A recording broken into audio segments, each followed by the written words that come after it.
Hello, my name's Paul Dean and I'm here in St Silas Church, Kentish Town, speaking with Greta Bradman about this wonderful project she is doing with Richard Bonynge and the ECO this week. Hello, Greta.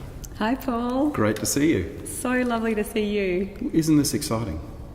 I am so excited. I'm really quite overwhelmed actually with this week and the whole process. And yesterday when I arrived very early at the church. It was the first day of recording, and I partly arrived just to sort of walk around and make sure that yes, there really were microphones and everything is happening and coming together. It is a bit of a lifetime dream coming true, recording this album with both the English Chamber Orchestra and Richard Bonynge. I think I first saw the English Chamber Orchestra as a girl of about 13 years of age when my family and I came over to London. It was one of the very first, in fact it was the first orchestral concert outside of Australia that I'd ever attended, and it was just beautiful. And of course, Richard Bonynge is someone I have known of and admired my entire life. My parents, and particularly my mum, was a huge opera fan, and my grandparents on both sides, particularly my grandfathers, just by chance, were huge opera fans. And so I grew up very much knowing of Richard and his place in the opera world. So this is a dream come true. It's quite incredible, isn't it, to think that that experience as a 13-year-old, and here you are, not that many years later, here in this church with the English Chamber Orchestra. And I understand that whole thing. You had to get here early just to make sure it was really happening. Yes. I get that. At that point, as a 13-year-old, when you came to London, was it in any way a thought that this was going to be part of your career? What was the big spur to get on stage? I mean, I know many musicians, of course, and many singers, and of course a lot of them talk about the constant need or want to be on show and be on stage. Was that part of your early childhood? You know, it's funny because for me, I am so driven by the music. And when I'm on stage, I think the thing that saves me from the reality of that situation is somehow I don't perceive that everybody can sort of see me. I don't think of the audience as sort of this conglomerate of consciousness. I think of connecting with each individual audience member, and I think of it as a collection of individuals and being part of creating something for them and with them, same as, I suppose, interacting and collaborating and creating something with the musicians that I'm working with. So for me, even as a child, performing, whether it was with the clarinet or the piano or, other instruments, or singing-wise, it was always about that connection rather than, I suppose, being on the stage or on show, if you know what I mean. Yeah, I get that. And so there was always a drive. I think by the time I was 13, I had somewhat relinquished this intense kind of yearning that I had as a child to be a singer, because I was very pragmatic and I thought, well, that's just a pipe dream, Seeing the English Chamber Orchestra, for instance, or seeing really incredible concerts around that time was almost bittersweet. And it's ridiculous looking back. I think, why didn't I just, embrace it? But at the time, I felt this yearning for something that I wanted so desperately, but at the same time, I wasn't sure how in my little life I could possibly look to move into that. So, which is, I guess, why I'm really pinching myself this week, because I really, exactly. I never thought that that I would find the path to make that into my own life. You say that it's the music that gets you on stage, and that's the thing that feeds you. And and both as teachers, I guess, it's something you see in special students is that spark of that musical, inherent nature in students is the thing that you're really looking for. Mm-hmm. Was there a specific piece of music that you remember as a child, or even after your experience hearing the ECO and when you were 13, that you thought, I actually have to do this? Yes. Mad Scene, Sonambula. Yeah, Bellini. That just hilariously, and this is not particularly kosher, but it was actually seeing the alien scene in The Fifth Element, where it begins with sort of the normal aria, and then of course it goes a bit wacky in this kind of Eric Sierra way, But it was seeing that and just having a spark from that. But there were other things as well, like hearing Dawn Upshaw singing Lua Descolorida by Goliov. That was another moment which for me, I just thought, I can't turn away from this. I can't do something else. Yeah. How old were you at that point? I was probably around, I don't know, early 20s or maybe late teens. Yeah, I'm not sure. Had you continued to develop the voice through that whole period? Or yeah, I was at the con. I was like third year, or maybe not third year, maybe first year con. And I was still, going through this. I love to sing so much, but I want to keep it as something. I don't want to sort of chain myself to my singing in terms of, bread and butter for making a living. And yet, slowly it dawned on me that I just couldn't not sing every day and really focus on music. And I'm so grateful, and I think, it's true that gratitude is, the most difficult emotion to articulate. Yeah.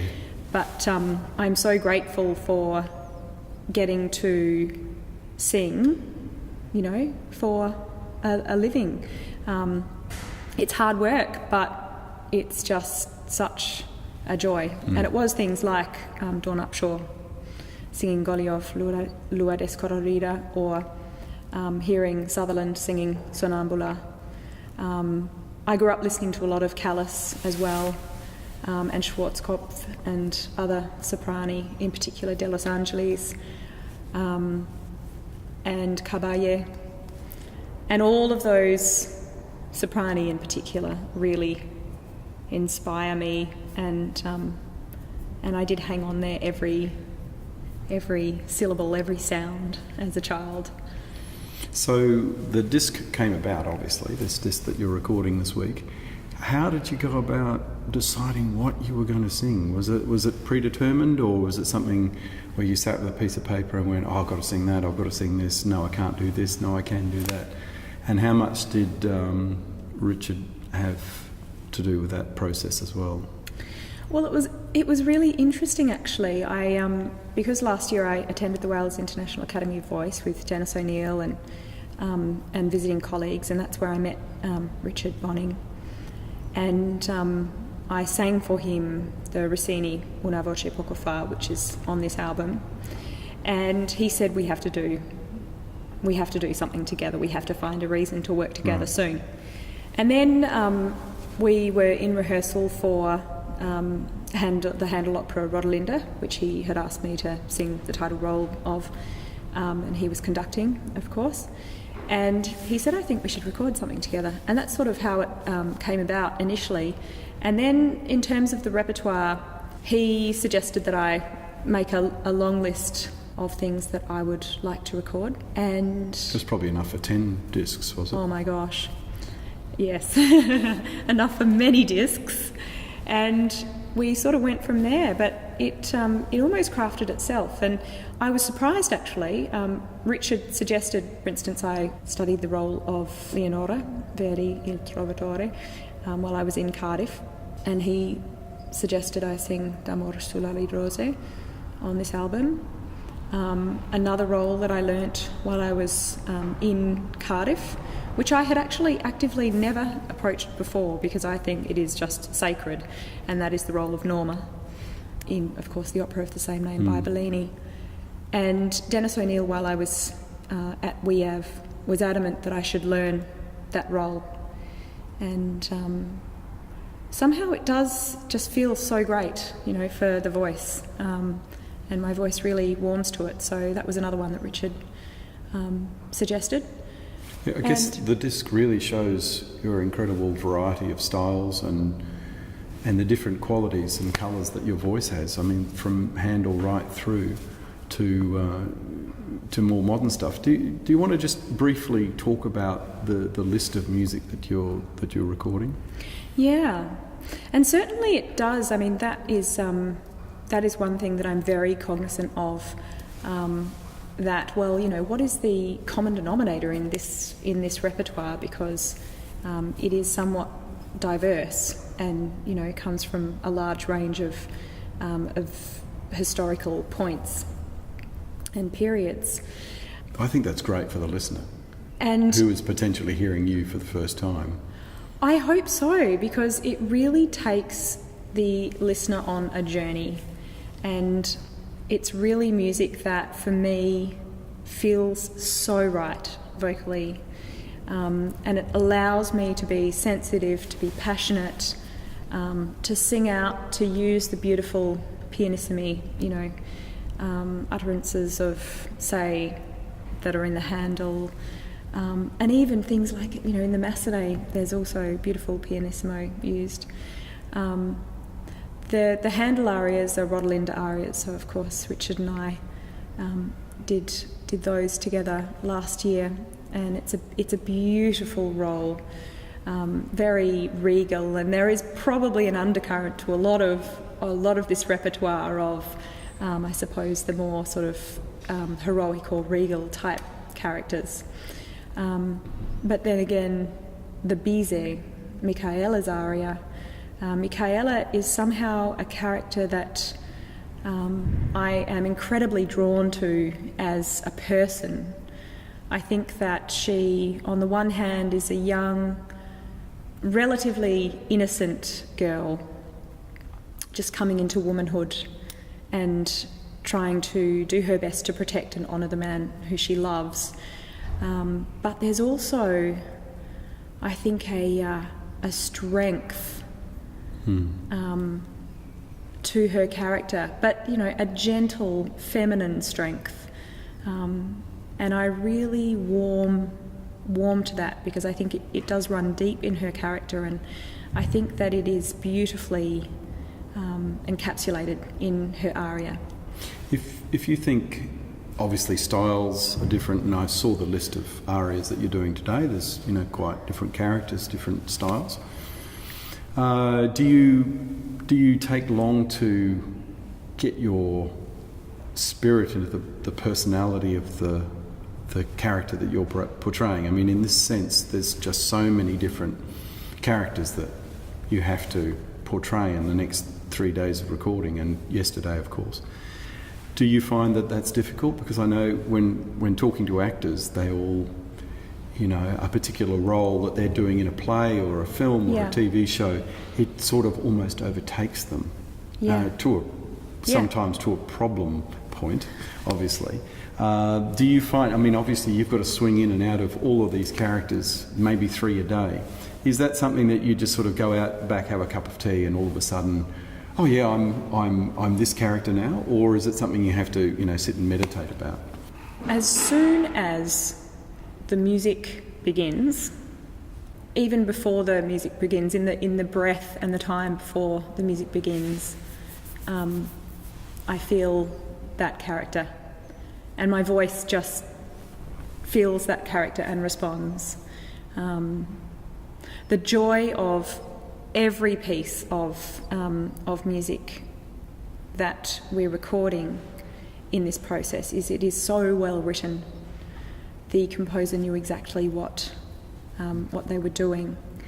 And so, for instance, in the Mozart Ach ich liebte, where you have a single F, before beginning. And yet the anticipation of the entire aria and the emotion in that aria is all captured in that note. And it's just so easy to sort of, go, well, I say easy. Once the music is there so and the notes are there, you. It just completely does envelop. Yeah. And it's funny because if you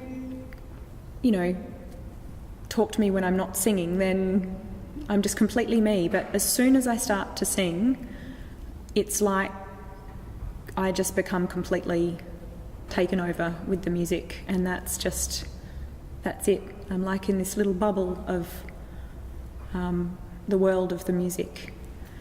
One of the great joys and areas, I guess, of exploration is, discovering what that world looks like and the nuances, and having fun in that space, playing around with, what you can do to really bring out that world as much as possible so that other people can join you. Yeah. And so when you finished the session yesterday, were you immediately thrown into the world of what you've got to do first up tomorrow? Or is it a case of just let it all go and go and talk to your boys and and watch some telly? I mean, what is the process between the calls, I suppose, is the question. Yeah. Other than resting the voice. I think that when I'm in the midst of a recording project, and obviously this is the most precious, wondrous, amazing recording project I've ever been involved in, so it feels even sort of more amplified this time around. But as long as the recording project is still active, I can sort of feel the music just kind of still right there. It doesn't really leave me. So even though yesterday is finished, the three works that we recorded yesterday, which are Mercedilette by Verdi from his beautiful Vespers, Sicilian Vespers, along with Michaela's aria from Carmen by Bizet, and of course the title track of the album, Strauss, My Hero from The Chocolate Soldier. That music is still kind of bubbling away inside, and I think it will continue to do so, because the recording is not just about putting down the notes. It's about combining these arias and songs in a way that takes the listener on a journey, and I really want to share these works and this journey with the audience as much as I can, in a way that kind of makes as much sense of this project as I can. Recording is an interesting thing, isn't it? Because, I mean, if you get something wrong, obviously you can do it again, unlike in a concert. And